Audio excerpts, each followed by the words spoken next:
صحابہ کرام فرماتے ہیں یا رسول اللہ، یا حبیب اللہ، وہ آپ کے گھر والے کون ہیں جن کی محبت ہم پر فرض کی گئی ہے؟ جن کی محبت فرض کی گئی ہے، وہ ہیں گھر والے کون آپ کے؟ صحابہ کا یہ تیور بتا رہا ہے کہ ابھی آقا نے تعارف نہیں کرایا، اگر کرا دیا ہوتا اس سے پہلے تو صحابہ کرام کی جماعت سمجھ جاتی کہ آقا نے جن جن لوگوں کا تعارف کرایا ہے یہ وہی گھر والوں کے لیے حکم آیا، لیکن یہ عمل بتا رہا ہے صحابہ کرام کا کہ ابھی میرے آقا نے اپنے گھر والوں کا تعارف نہیں کرایا ہے۔ بلکہ جب صحابہ نے پوچھا یا رسول اللہ، یا حبیب اللہ، وہ آپ کے گھر والے کون ہیں؟ وہ گھر والے کون ہیں جن کی محبت ہم پر فرض ہو گئی ہے کہ ہم ان سے محبت کریں؟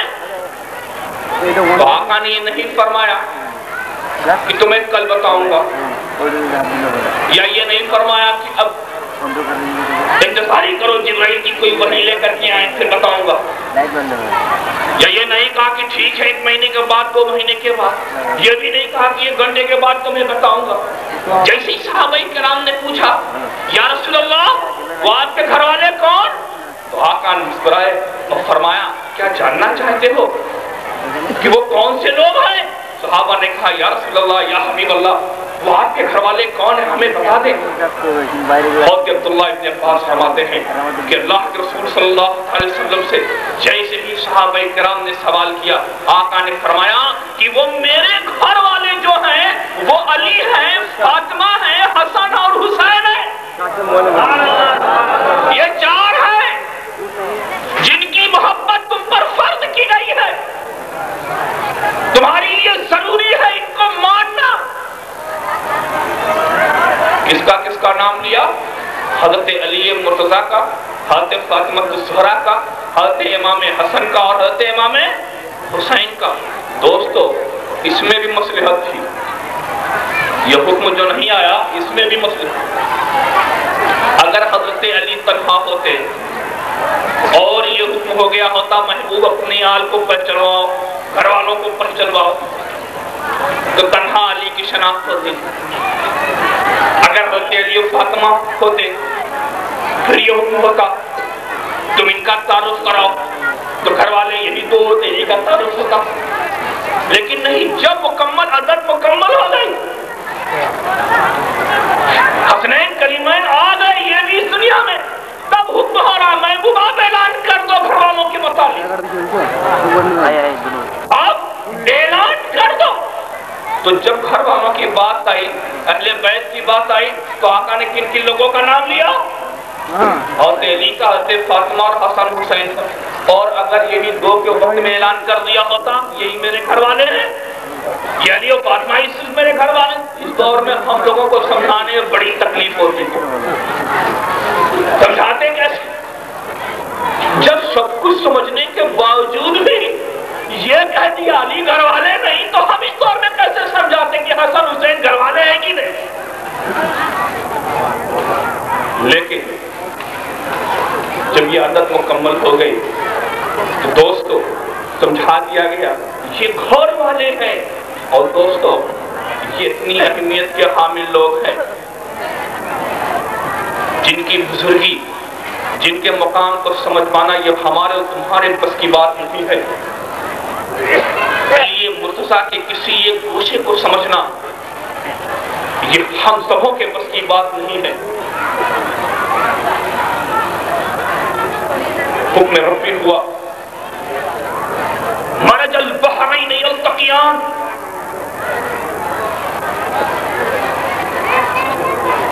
اس نے بہائے 2 دریا جو آپس میں مل کے بہتے ہیں۔ اس آیت کے متعلق حضرت سیدنا انس بن مالک رضی اللہ عنہ فرماتے ہیں کہ یہاں پر یہ جو 2 دریا ہیں جو آپس میں مل کر کے بہتے ہیں، ان سے مراد کون لوگ؟ ان سے مراد کون سے لوگ؟ تو حضرت انس فرماتے ہیں یہاں پر جو 2 دریا آپس میں مل کر کے بہتے ہیں ان سے مراد حضرت علی اور حضرت فاطمہ الزہرا ہے۔